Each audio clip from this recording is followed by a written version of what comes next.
Number 69 కావచ్చు. 10 ఏళ్ళు మనకు అన్యాయం చేసిర్రు, మన పాలమూరుని ఎండబెట్టిండ్రు.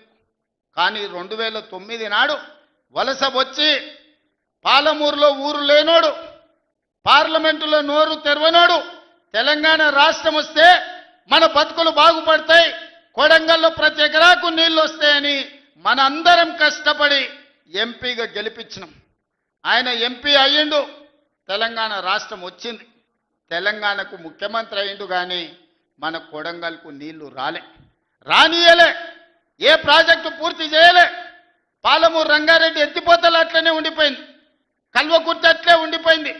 భీమా, నెట్టెంపాడు, తుమ్మిళ్ళ, ఆర్డిఎస్ ఏ ప్రాజెక్ట్ అయినా తీసుకోండి, ఎస్ఎల్బిసి టన్నెల్ కావచ్చు, కృష్ణా నది మీద ఏ ప్రాజెక్టు పూర్తి చేయలే, ఏ ఒక్క ఎకరాకు నీళ్ళు ఇవ్వలే.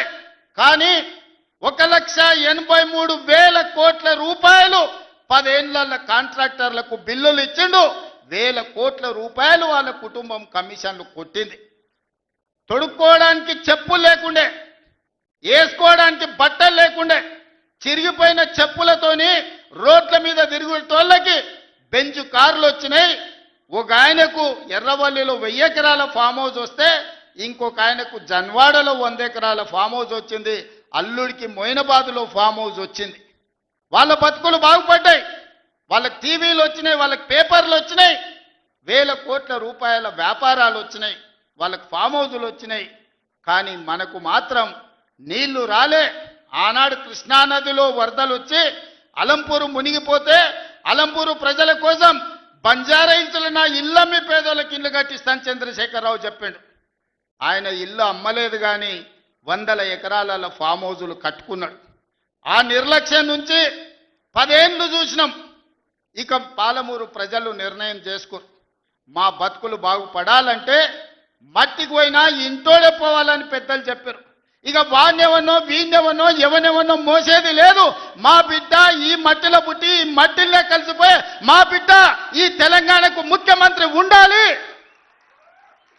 మా బిడ్డ ఉంటేనే మా సమస్యలు పరిష్కారం అవుతాయని పాలమూరు మొత్తం ఏకమై తెలంగాణకి ఒక స్ఫూర్తిగా నిలబడి ఈ జిల్లా నుంచి మీరు ఆశీర్వదించారు. కాబట్టి ఈనాడు తెలంగాణ రాష్ట్రంలో మనం ప్రభుత్వాన్ని ఏర్పాటు చేసినాం. పడవ పెట్టిన ప్రాజెక్టులను ఒక్కొక్కటిగా పరిష్కరిస్తున్నాం. ఈ ప్రాజెక్టుల యొక్క సమస్యల్ని, ఈ ప్రాజెక్టుల యొక్క అనుమతుల్ని ఈరోజు సాధిస్తున్నాం. అన్నీ ఉన్నా అల్లు నోట్ల శని ఉన్నట్టు ఎన్ని అనుమతులు తెచ్చినా ఇవాళ 8 లక్షల కోట్ల రూపాయలు అప్పు చేసి నా నెత్తి మీద పెట్టిపోయాడు. గ్రామాలల్లో పెద్ద కుటుంబాలు ఉంటాయి, దావతుల కోసం విలాసాల కోసం తండ్రి అప్పులు చేసి అనుకోకుండా చచ్చిపోతే ఇంటి పెద్ద కొడుకుకు మొత్తం భారం అయి పడుతుంది. సంసారం ఎక్కడుందో తెలియదు, ఏ భూమి ఎవరికి తనఖా పెట్టిండో తెలియదు, ఊర్లో ఎవరి దగ్గర అందిన కాడికి ఎంత అప్పు చేసిండో తెలియదు, చుట్టాల దగ్గరకు పోతే మర్యాద లేదు, తెలిసిన వాళ్ళ దగ్గరకు పోతే సిల్లి గబ్బ బుట్టే పరిస్థితి లేదు అని మనం గ్రామాలలో చూసినాం. ఇవాళ అచ్చంగా తెలంగాణ రాష్ట్ర ముఖ్యమంత్రిగా నా పరిస్థితి గదే. అనుకోకుండా కుటుంబ పెద్ద కోల్పోతే, ఇంటి బాధ్యత నెత్తి మీద పడితే, అప్పుల ఊబిలో కూరుకపోతే సమాజంలో కష్టపడి దుక్కి దున్ని పంట పండించి ప్రతి ఒక్కరిని కలుపుకొని పోయి సంసారాన్ని నడిపించడానికి పెద్ద కొడుకు ఎట్లా ప్రయత్నం చేస్తాడో ఈ 2 ఏళ్లలో ఒక్క రోజు కానీ ఒక్క గంట కానీ సెలవు తీసుకోకుండా రోజుకు 18 గంటలు పనిచేసి తెలంగాణ రాష్ట్రాన్ని ఇవాళ దేశంలోనే ఒక గౌరవప్రదమైన స్థానానికి తీసుకొచ్చినాం. కానీ ఆయన 10 ఏళ్ళు సృష్టించిన గందరగోళం, చేసిన అప్పులు, తీసిన పరువు నిలబెట్టాలంటే ఇది సరిపోదు. కష్టపడుతున్నాం, దుక్కి దున్నంగానే పంట వండుతుందా? ఇత్తనాలు జల్లాలి, అదును అవ్వాలి, ఇత్తనాలు జల్లాలి, కాలం కలిసి రావాలి, పంట వండాలి. ఒకవేళ పంట వండినా కోతకొచ్చిన సమయంలో అకాల వర్షం వడగండ్ల వాడల పడితే పండించిన పంట కూడా నేలపాలే అవుతుంది. కాలం కూడా, దేవుడు కూడా మనల్ని ఆశీర్వదించాలి. ఇవాళ తెలంగాణలో కాలం కలిసి వచ్చి దేవుడు ఆశీర్వదించిండు కాబట్టి ఇవాళ కష్టపడ్డాం. మొన్న ఆయన వచ్చిండు 2 ఏళ్ల తర్వాత, ఏదో మంచి చెప్తాడేమో అనుభవంతో నేను అనుకున్నా. పెద్ద మనిషి కదా, మనం కూడా ఈ మధ్యకాలంలో ఎప్పుడేం అనలేదు. ఏదైతే మీకు చెప్పినో అంతకంటే ముందు నా మీద 181 కేసులు పెట్టిండు, చెంచల్గూడ చెర్లపల్లి జైల్లో బంధించిండు, ఎన్నో రకాలుగా సతాయించాడు. నన్నే కాదు నా కుటుంబాన్ని కూడా పట్టి పీడించాడు. కానీ బాధ్యత వచ్చినాక ఆలోచన చేసిన నా కోపాన్ని నా బాధను దృష్టిలో పెట్టుకొని ఇవాళ పగ సాధించే కార్యక్రమాలు మొదలు పెడితే ఆయన పై వలగొట్టే పని పెడితే రాష్ట్రానికి నష్టం జరుగుతుందని తూవాన్ పాపన వాడు పోతాడు, పోని మనం మంచి పని చేయాలి, దేవుడు శిక్ష ఇచ్చిండు. నేను ప్రమాణ స్వీకారం చేసినాడే కూలబడ్డాడు, నడువిరిగింది, ఇంక ఇంతకంటే పెద్ద శిక్ష నేను జైలు వేసినా అయ్యేదేం లేదు. ఆయననే ఫామ్ హౌస్ను ఒక బందీఖానగా మార్చుకొని చుట్టూతో నా పోలీసులే ఉన్నారు, లోపల ఆయన ఉన్నాడు. చెర్లపల్లికి పంపించినా చెంచల్గూడకు పంపించినా గదే అవుతుంది కదా. ఇక తిండి బరువు నాకు ఎక్కువ అవుతుంది, అదొకటి. లోపల చెర్లపల్లి చెంచల్గూడ పెడితే ఆయన తిండే తినికి మళ్ళీ ఆయన ఏదైనా కావాలంటే అదిగిన చేస్తే సర్కార్కి ఎక్కువ ఖర్చు అవుతుంది. తిండి ఆయన సంపాదించేది ఇన్నా ఫామ్ హౌస్లే ఒక బందీఖానగా పెట్టుకొని చుట్టూతో మన పోలీసులే పహారా కాస్తున్నారు. ఇక ఆయన చేసిన పాపాలకు ఆయననే పోతాడని ఊరుకున్నా. ఎప్పుడన్నా ఏమన్నా అన్నానా? ఎప్పుడన్నా ఏమన్నా అన్నానా? మీరు చెప్పురు, ఇక్కడ పాత్రికేయ మిత్రులు ఉన్నారు అందరు, నాకు కూడా దోస్తులే కదా వాళ్ళందరూ. చెప్పురు, ఎప్పుడన్నా ఏమన్నా అన్నానా? ఒక్క కేసు అయినా పెట్టినా? పోనీ ఈ జిల్లాలో ఎవరి మీద నన్ను ఒక కేసు పెట్టినా? ఎన్ని పాపాలు చేసారు వాళ్ళ ఎమ్మెల్యేలు మంత్రులు మీకు తెలుసు కదా, ఎంతమంది ఆస్తులు గుంజుకున్నారు మీకు తెలుసు కదా. ఎవరినన్నా నేను కక్షతోనేమన్నా చేసినా? నేను ఒకటే అనుకున్నా, ఎవరి పాపానికి వాడు పోతాడు. మనం చూసినా చూడకపోయినా పైన దేవుడు ఉన్నాడు, పైనుంచి కిందికి చూస్తూనే ఉంటాడు, ఎవరిని లెక్క వానికి రాస్తూనే ఉంటాడు, ఎవరిని మిత్తి వానికి చెల్లిస్తూనే ఉంటాడని.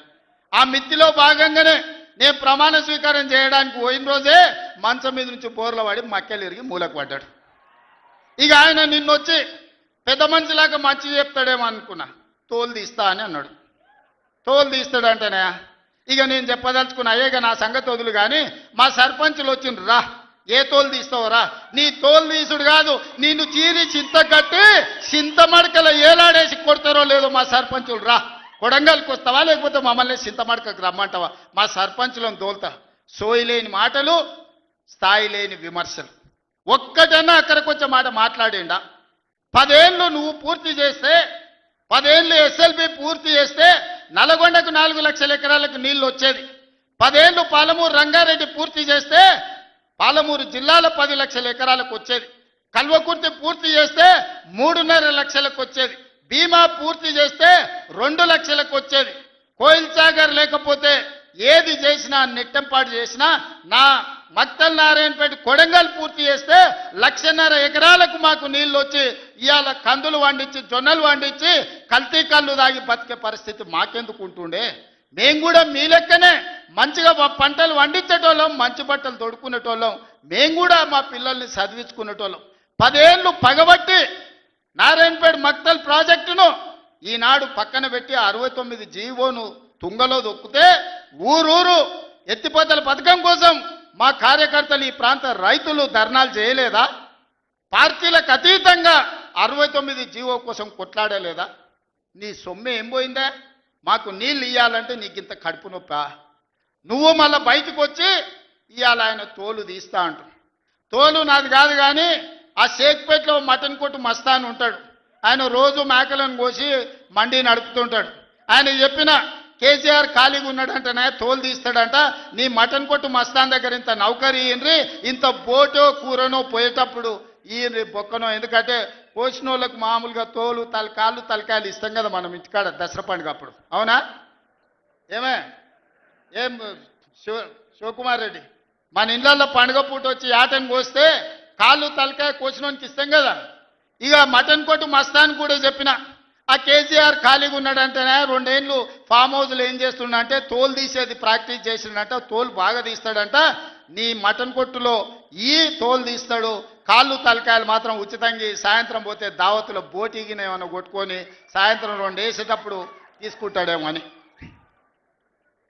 40 ఏళ్ళ అనుభవం అంటావు, రాష్ట్ర మంత్రి చేసిన అంటావు, కేంద్ర మంత్రి చేసిన అంటావు, 10 ఏళ్ళు ముఖ్యమంత్రిని చేసిన అంటావు, తెలంగాణ రాష్ట్రాన్ని సాధించిన అంటావు. నేను ఆడ ఫ్యూచర్ సిటీ కడుతున్నాను అంటే తొక్క తోలు, వాడెవడో వస్తాడంటే వంతారనా బొంతారనా, ఇవనే ఒక మాజీ ముఖ్యమంత్రి స్థాయిలో మాట్లాడే మాటలు మాకు రావనుకుంటున్నావా? మర్యాద ఉండదని మేము మాట్లాడతలేం, మర్యాద ఉండదని ఇవన్నీ విషయాలు మేము మాట్లాడతలేం. కానీ మాట్లాడ మొదలు పెడితే నువ్వు కాదు కదా, నడుముకు రాయి కట్టుకొని ఆడ ఉన్న మల్లన్న సాగర్లో దుంకి చచ్చిపోతావు. మల్లన్న సాగర్ కాకపోతే రంగనాథ సాగర్లా మెడకు తాడేసుకొని ఊరేసుకొని చచ్చిపోతావు చంద్రశేఖర్ రావు గారు. నన్ను గెలకకు. నేను అన్నీ చూసిన. ఎక్కడి నుంచి వచ్చినా నేను నల్లమల్ల అడవుల నుంచి వచ్చిన. జడ్పీటీసీ గెలిచిన, ఎమ్మెల్సీ గెలిచిన, ఎమ్మెల్యే గెలిచిన, ఎంపీ గెలిచిన, తెలంగాణ రాష్ట్రానికి ముఖ్యమంత్రి అయినా అమాం బాపత్ గాని కాదు. అక్కడి నుంచి వచ్చి అమెరికాలో అంట్లుదోమ వస్తే అయ్య పేరు చెప్పి మంత్రి అయినోని కాదు. ఊర్లో దుక్కి దున్ని కష్టమంటే తెలిసి రైతులలో నుంచి వచ్చినోని రైతు బిడ్డను. నాతోని తమాషాలు చేయకు. దుబాయ్ పాస్పోర్ట్ బ్రోకర్ల దందా చేయలే, రియల్ ఎస్టేట్ బ్రోకర్ దందా చేస్తుంది ప్రభుత్వం అంటున్నాడు. రియల్ ఎస్టేట్ వ్యాపారం పెంచుతుంది, రియల్ ఎస్టేట్ ఆదాయాన్ని పెంచుతుంది, రియల్ ఎస్టేట్ అభివృద్ధిని తీసుకొస్తుంది. నీ కొడుకేమో హైదరాబాద్లో రియల్ ఎస్టేట్ వాడిపోయిందంటావు. నువ్వు వచ్చేమో ఈ ముఖ్యమంత్రి రియల్ ఎస్టేట్ దందా చేస్తున్నాడు అంటాడు. ఇదేమన్నా పాస్పోర్ట్ బ్రోకర్ల దందానా? నేను ఎవరినేం దుబాయ్కి పంపుతా అని మోసం చేయలే. భూములు, ప్రభుత్వ భూములు పరిశ్రమలు పెట్టడానికి రైతులు అడిగిన నష్టపరిహారం ఇచ్చి నిన్నగాక మొన్న మక్తల్ నారాయణపేట కొడంగల్ ప్రాజెక్టుకు 12 లక్షలు ఇస్తామన్నాం. మా రైతులందరూ కాదు కూడదన్నారు. ఏం కావాలన్నా అడగమని మా శ్రీహరికి, మా శివకుమార్ రెడ్డికి చెప్పిన, మా పర్ణికమ్మకు చెప్పిన. వాళ్ళు పోయి మాట్లాడిను.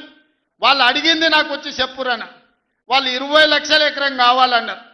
పిలిచి క్యాబినెట్లో పెట్టి ఎకరాకి 20 లక్షల దాకా ఇచ్చి 96% ప్రజలు ఏకగ్రీవంగా ఆమోదిస్తే వాని భూమి పోయిన దుఃఖంలో ఉంటాడు, 10 రూపాయలు ఎక్కువ ఇవ్వాలని 20 లక్షల ఎకరాలాగా చెల్లించి నిన్నగాక మన లగచర్లలా లేకపోతే హకీంపేటలో పోలేపల్లె భూమి తీసుకున్నాం.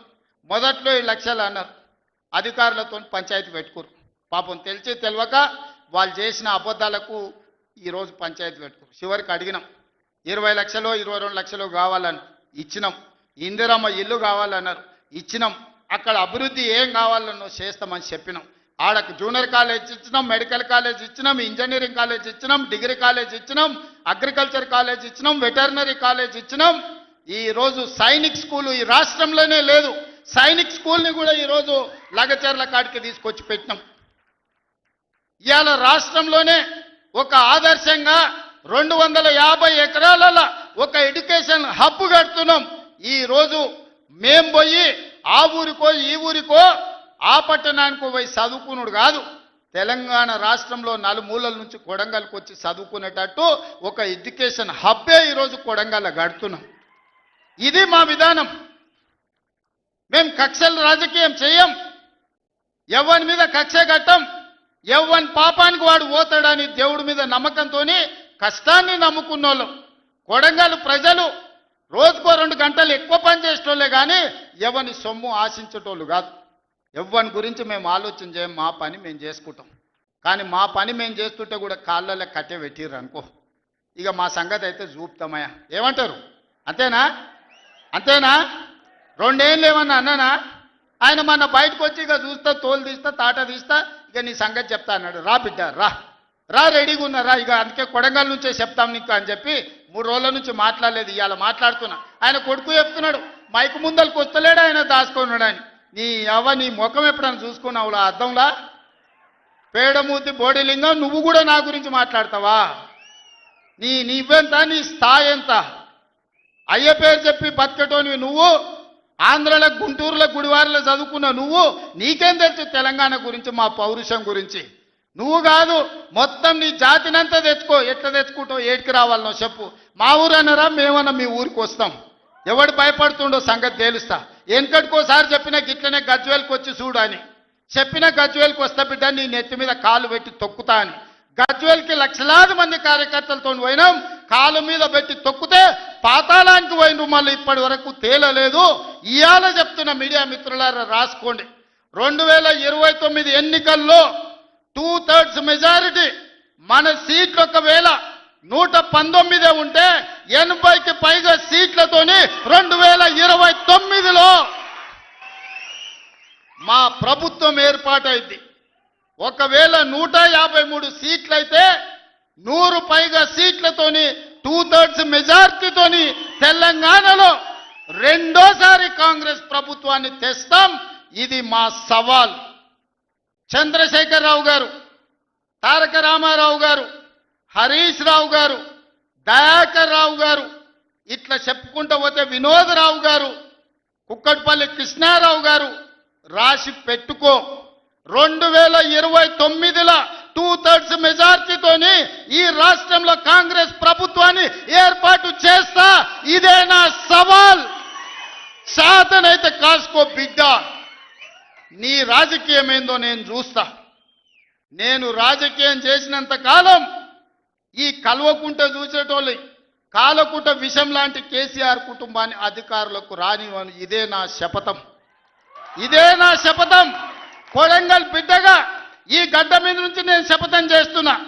నేను రాజకీయాలలో ఉన్నంతసేపు రాబోయే ఎన్నికల్లో కేసీఆర్ కుటుంబానికి అధికారం అనేది ఇక కళ. బీఆర్ఎస్ పార్టీ కేసీఆర్ చరిత్ర గతమే. మీ పార్టీకి మీకు భవిష్యత్తు లేదు.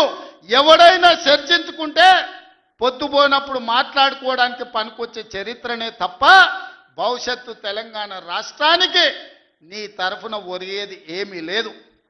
బీఆర్ఎస్ కేసీఆర్ గతమే, తెలంగాణ భవిష్యత్తు కాంగ్రెస్. మీ గత చరిత్రతోని ఈడ ఒరిగేదేం లేదు. వెనకటికెవడో అన్నాడంట, మా తాతలు నేతులు దాగినరు, మీరు వచ్చి మా మూతులు నాకండి అని. అట్లా ఉన్నది. నిన్ను అసెంబ్లీలో ఓడగొట్టినాం, పార్లమెంట్లో గుండు సున్ని ఇచ్చినాం, మన కంటోన్మెంట్లో బండకేసి కొట్టినాం, మొన్న జరిగిన జూబ్లీహిల్స్లో బోడబండలో బండ కింద వాతి పెట్టినాం. నిన్నగాక మొన్న జరిగిన సర్పంచులల్లా 12,726లో 8,335 సర్పంచులను గెలిపించుకున్నాం. సిగ్గు లేదు. ఇన్నిసార్లు ఓడగొట్టినా ఇంకా సిగ్గు లేకుండా బయటకు వచ్చి కింద పడ్డ పైకాలు నాదే అని వెనకటికి ఓడో అన్నాడట. ఇట్లాంటి ఊకదంపుడు ఉపన్యాసాలు పొంకనాలు వెనకడికి ఓడో పొంకనాల పోషిగాడు చెప్పినట. నాకున్నాయి 3 ఏళ్ళు కానీ 36 దొడ్లు ఉన్నాయని చెప్పిండట. ఇవన్నీ కళ్ళు కాంపౌండ్లో చెప్పుకోవడానికి బాగుంటాయి, కాలక్షేపం చేయడానికి. కళ్ళు కాంపౌండ్ మాటలు మాట్లాడకండి తండ్రి కొడుకులు. ఇవన్నీ మేము చూసినాం. శాతనైతే రాండి, ఏందో చెప్పు, దాని ప్రకారం చేద్దాం. 29లో తేల్చుకుందాం ఇవాళ చెప్తున్నా. కాబట్టి ఇప్పటికైనా చంద్రశేఖరరావు గారు, మీ వయసుకు గౌరవిస్తాం, మీ అనుభవానికి గౌరవిస్తాం. ప్రతిపక్ష నాయకుడు నీకు హోదా ఉన్నది. శాసనసభ సమావేశాలు ఏర్పాటు చేసినాం. 29 నుంచి చర్చలు రాబోతున్నాయి. 29 నాడు నువ్వు అడిగి ఎన్ని రోజులు సభ జరుపుదామో, నువ్వు అడిగినన్ని రోజులు అసెంబ్లీ నడిపిస్తా. నువ్వు చెప్పిన అన్ని చర్చ పెడదాం, ముఖాముఖి చర్చ చేద్దాం. వెనకంగా మాట్లాడు వెనక్కి కూర్కుడు కాదు. నీళ్ల మీద మాట్లాడతామా, నియామకాల మీద మాట్లాడతామా, నిధుల మీద మాట్లాడతామా, తెలంగాణలో జరిగిన అభివృద్ధి మీద మాట్లాడతామా, రైతు భరోసా మీద మాట్లాడతామా, రైతు రుణమాఫీ మీద మాట్లాడతామా, లేకపోతే ఆడబిడ్డలకు ఇచ్చిన ఉచిత బస్సు మీద మాట్లాడతామా, లేకపోతే నువ్వు ఏం కోరుకుంటావో చెప్పు, షాదీ ముబారక్ మీద మాట్లాడతామా, కళ్యాణ లక్ష్మి మీద మాట్లాడతామా, ఇందిరమ్మ ఇండ్ల మీద మాట్లాడతామా, దేని మీద మాట్లాడతామో చెప్పు, నేను సిద్ధంగా ఉన్నా. చర్చిద్దాం, దేశానికి ఆదర్శంగా నిలబడదాం, సమస్యల మీద మాట్లాడదాం, ఎవరు ఏం చేసినరో చెప్పుకునే అవకాశం కల్పిస్తాం.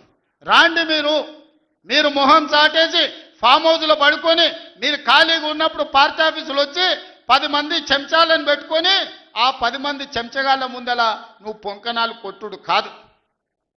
నిజమైన చర్చ అసెంబ్లీలో చేద్దాం. ప్రజలు ఎన్నికలు ముగిసినాయి, అసెంబ్లీలో చర్చ చేయమని చెప్తారు. ఎవరు ఏం మాట్లాడతారో ప్రజలు వింటారు. విఘ్నులైన ప్రజలు తీర్మానం చేస్తారు. ఇలా సర్పంచులు అయిపోయినాయి, గ్రామ సభ పెట్టి సమస్యలు పరిష్కరించాల్సిన వాళ్ళు మళ్ళా సందు ఇల్లు తిరుగుతుందా అంటే ఏమన్నా అర్థం ఉందా? సర్పంచులారా మీరు చెప్పండి.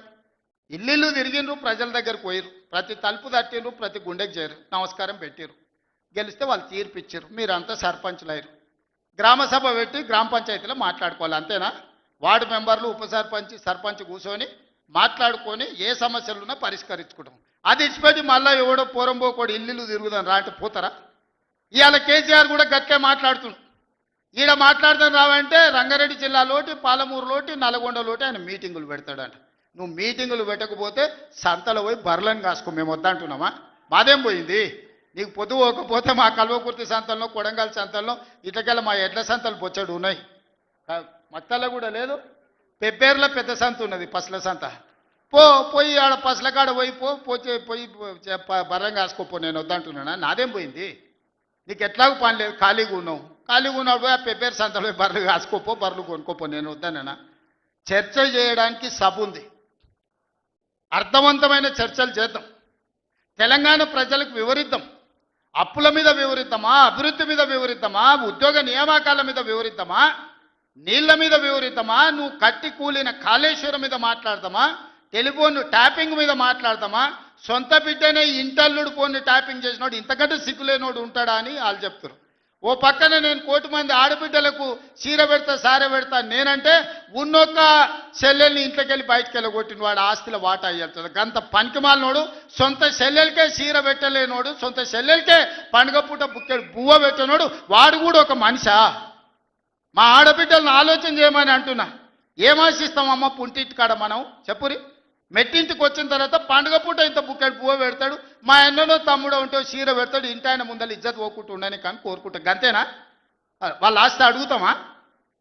వాళ్ళ ఆస్తి అడుగుతామా? ఆడపిల్లలు మీరు సగం మంది సర్పంచులు ఉన్నారు కదమ్మా, ఆడపిల్లలారా మీరు చెప్పండి. పుట్టింటి గౌరవం నిలబెట్టడానికనే ప్రయత్నం చేస్తారు కదా మీరు మీ అత్తగారింటి కాడ.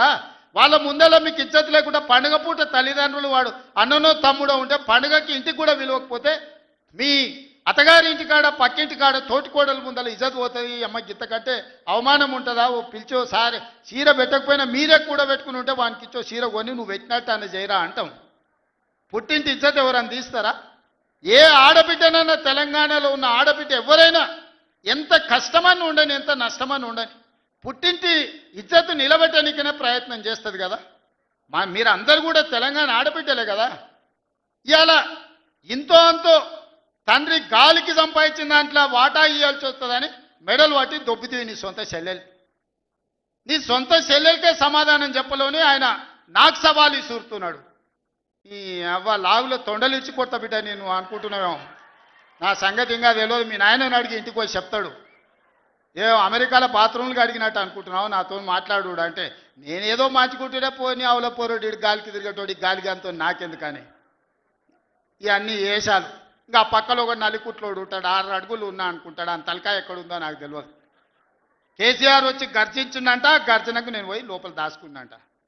ఇక కేసీఆర్ గర్జనలు గర్జించినట్టు లేవురా నాయన. మన గాడిదలు ఏం చేస్తావా? ఒండ్ర పెడతాయా? ఏమంటారు గాడిదలను? గాడిదలు అరిస్తే ఏమంటారు నరసింహ? గట్లున్నది. మీ గాండ్రింపులకు మీ బెదిరింపులకు ఉడత ఊపులకు భయపడ్డాడు ఎవరు లేడు బిడ్డ. ఈడ దుక్కి దున్నిన చేతులు ఉన్నాయి. మీరేదో తోలు తీస్తా అంటే తీపించుకోనికే లేము. ఈ కండలు కరిగినాయి, మిగిలిందే తోలు. ఫస్ట్ నీ తోలు సంగతి చూసుకో, నీ తోలు సంగతి చూసుకో.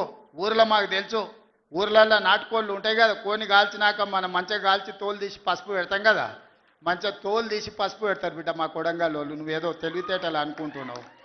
ఈ తమాషా మాటలు, ఈ అతి తెలివితేటలు కట్టి పెట్టుకో. ఎన్ని ఎలక్షన్లు జరిగినా సిగ్గు లేకుండా అన్నిట్లలో డిపాజిట్లు పోతున్నా బండకేసి కొడుతున్నా బుద్ధి రాలే. ఇప్పటికైనా మారుండ్రి. నాకేం లేదు, మీరు అట్లుంటేనే మంచిది. ప్రజలు చీత్కరిస్తారు, చీదర కొడతారు, లాస్ట్ దేనికి వనికి రాకుండా పోతారు. కాకపోతే ప్రతిపక్షమే లేదు తెలంగాణలో అని బయటకు పోతే ఇజ్జత్ పోయేటట్టు ఉన్నది. అదొక్కటే నా చింత. అందుకే మిత్రులారా మంచిగా చేయండి. వేదిక మీద ఉన్న పెద్దలకు, మా మంత్రులకు అందరికీ నా సూచన, గ్రామాలలో సర్పంచులు వచ్చారు, అందరినీ కలుపుకోపోండి. గ్రామాల అభివృద్ధి జరిగినప్పుడే తెలంగాణ అభివృద్ధి జరుగుతుంది. ఇవాళ తెలంగాణ అభివృద్ధి చేసే బాధ్యత మనది. చిన్న వయసులో నాకు అవకాశం వచ్చింది. ఇప్పుడు చాలామంది మా సర్పంచ్ అమ్మ వచ్చింది సజ్జకాన్పేట, రేణుకమ్మనా మౌనిక, మా రాములు తమ్ముని కోడలు మౌనిక చెప్పింది 24 ఏళ్ళు చిన్న వయసులో నేను సర్పంచ్ అయినా సార్ అని. ఎన్నో ఆలోచనలతోని ఇలా చిన్న వయసులో మీరు అందరు సర్పంచ్లు అయినరు. ఇంజనీరింగ్ చదువుకున్న వాళ్ళు అయినరు, డిగ్రీ చదువుకున్న వాళ్ళు అయినరు, 22, 23 ఏళ్ళకు ఉన్న వాళ్ళు అయినరు, పెద్దోళ్ళు 80 ఏళ్ళు ఉన్న వాళ్ళు కూడా సర్పంచ్లు అయినరు. మా రాఘవ వాళ్ళ తల్లి సర్పంచ్ అయింది. వీళ్ళందరూ ఎందుకు అయినరు అంటే గ్రామానికి ఏమైనా చేయాలని అయినరు. మరి వాళ్ళ ఆలోచనలు వాళ్ళ గ్రామానికి చేయాలన్నదాన్ని మనం ఈరోజు పూర్తిగా సహకారం అందించాలి వాళ్ళకు. వాళ్ళందరినీ కూడా వాళ్ళ ఊర్లలో ఏం మాట ఇచ్చిండ్రో ఆ పనులు మనం చెయ్యాలి. వీలైనంత మేరకు నిధుల కష్టం ఉన్నది, మనం ఇచ్చేది మనం ఇద్దాం, కేంద్రం నుంచి తెచ్చేది కేంద్రం నుంచి తెద్దాం. మార్చి లోపల కేంద్రం నుంచి 3,000 కోట్ల రూపాయల నిధులు నేను పట్టుకొస్తా. మీకు అందరికీ గ్రామాలలో నిధులు ఇచ్చే బాధ్యత నాది. మార్చి 31 తారీఖు లోపల 3,000 కోట్ల రూపాయలు గ్రామాలకు పంపించే బాధ్యత నేను తీసుకుంటా. ఆ నిధులు దుర్వినియోగం కాకుండా మంచిగా ఖర్చు పెట్టుకుని మంచి పేరు తెచ్చుకోరు. నాకెట్లా చిన్న వయసులో ఈ రాష్ట్రానికి ముఖ్యమంత్రి అయ్యే అవకాశం వచ్చిందో, రోజుకు 18 గంటలు కష్టపడి ఎట్లయితే పనిచేస్తున్నానో మీరు కూడా గ్రామాలలో పని చేయండి, కష్టపడుండ్రి, గ్రామంలో ఇంత మంచి పేరు తెచ్చుకోండి, గ్రామాన్ని అభివృద్ధి చేయండి. నా వైపు నుంచి పూర్తిగా సహకారం ఉంటుంది. మళ్ళా 2029లో ఎన్నికలు వచ్చినప్పుడు ఎవరి లెక్క వాళ్ళు చూసుకుందాం, ఎన్నికలు వచ్చినప్పుడు చూసుకుందాం. ఇప్పుడు కేవలం అభివృద్ధి మీదనే దృష్టి పెడదాం, గ్రామాలను ముందుకు తీసుకెళ్దాం. గ్రామాలు అభివృద్ధి చెందినప్పుడే తెలంగాణ రాష్ట్రం అభివృద్ధి చెందుతుంది. ఆ విధంగా ముందుకు వెళ్దామని మీరందరూ సిద్ధమే కదా గ్రామాలను అభివృద్ధి చేయడానికి? మీరందరూ సిద్ధమే కదా? ఇవాళ మా పోలీసు వాళ్ళు చెప్పినా కానీ మరి ఏమైందో, గెలిపించిన వాళ్ళేమో బయటూరు, గెలిచిన వాళ్ళేమో లోపలూరు. బయట చాలా మంది మా ముఖ్యమైన నాయకులందరూ కనిపించారు, పలకరించుకుంటూ వచ్చిన. ఏందా అంటే మా రాఘవ్ 10 పాసులే ఇచ్చిండు అన్న, ఏం చేయాలని అంటుండు. కాకపోతే మహేందర్ మరి పరిస్థితి ఏమో పాసులు ఇచ్చేది లేదు. బయట ఉన్నోళ్ళు తక్కువ కాదు, లోపలికి వచ్చిన వాళ్ళు ఎక్కువ కాదు. మీరందరూ నా కుటుంబ సభ్యులే. మళ్ళీ నేను వస్తా, మీ అందరినీ కలుస్తా, మళ్ళీ కూర్చొని అభివృద్ధి చేసుకుందాం. కొడంగల్ని ఒక ఆదర్శ నియోజకవర్గంగా తీర్చిదిద్దుదాం. ఇది నా ఒక్కడి వల్ల సాధ్యం కాదు, మీ అందరు సహకరిస్తేనే సాధ్యమైతే. అన్ని గ్రామాలకు ఏం కావాలనో గ్రామ సభలు పెట్టుకోండి, గ్రామ సభలలో చర్చించుండ్రి, మంచి పనులు చేద్దామని తెలియజేస్తూ మీ అందరి దగ్గర సెలవు తీసుకుంటున్నా. పెద్ద ఎత్తున మిమ్మల్ని గెలిపించిన వాళ్ళకి సప్పట్లు కొట్టుర్రి. ఎందుకంటే మీ గెలుపులో బయట ఉన్న వాళ్ళు ఉండరు. ఈ సప్పట్లు అన్నీ బయట ఉన్న వాళ్ళకి వినిపించాలి. మా మీడియా వాళ్ళు కూడా తీసి బయట ఉన్న మా కార్యకర్తలకు, నాయకులకు చూపించాలి. గట్టి కొట్టుర్రి, ఇంకా గట్టి కొట్టుర్రి, ఇంకా